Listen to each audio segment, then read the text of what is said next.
Over the next 30 days, I plan on reading a book called How to Communicate, the Ultimate Guide to Improving Your Professional and Personal Relationships by Matthew McKay. In the beginning, I use sign language to introduce myself, which this book has nothing to do about. This book's going to help me with my conversations I have with people, because in the past, I have had a tendency to have an attitude, have bad body language, use a vulgar tone and vulgar language, which can affect the conversation. Sometimes it makes you seem less intelligent than you really are. So over this journey, I plan to work on how to express myself better in conversations, how to have better body language. This is going to help me have more meaningful conversations. All you got to do now, express yourself. In the book, it says the number one way to help communication is through expression. I express myself very differently than others, my tone and word choice, I guess you could say. But in the book, it says probably the most difficult part of communication is expressing your feelings. I express myself really well at times. Sometimes I don't. It also says in the book that relationships change, accommodate, and grow when both people clearly and supportively express what they need.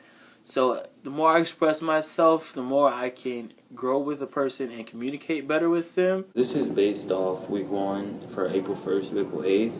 I was supposed to be working on expressing myself, which in my opinion I did really well, but based on the book I didn't do as up to par.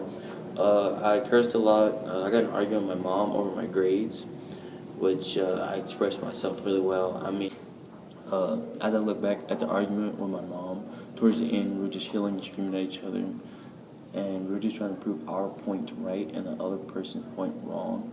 And now that I look at it, it brings the quote to my head by Epictetus that you have 2 ears and 1 mouth for a reason. And in the book, the way to help express yourself. So in the book, the best way to express yourself, or how to express yourself, is first you have to listen before you speak, which I didn't do too well in. It's called listening with openness. It's difficult to listen while you're judging or finding fault in someone's argument, which I was. I was finding fault, saying that she was wrong and I was right. It didn't matter what else she said.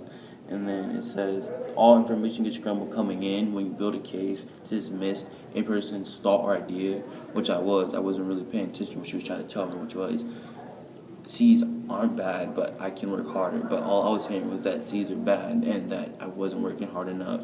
So that made a miscommunication, which affects how I communicate with her, which made the argument draw on longer than what it should have. So on this next week, I'm going to work on listening. So besides arguing with my mom, I do feel like I took a greater step towards my first goal, which is expressing myself. I mean, I didn't curse as much as I normally did. My tone was much better with people, and our conversations was much more polite. I wasn't so rude at times. And I also just expressed myself. I said everything I had to say. I got it all out. I mean, our conversation was smooth. I had less arguments because of that, because my tone was much better and I was expressing what I had to say and they said what they had to say.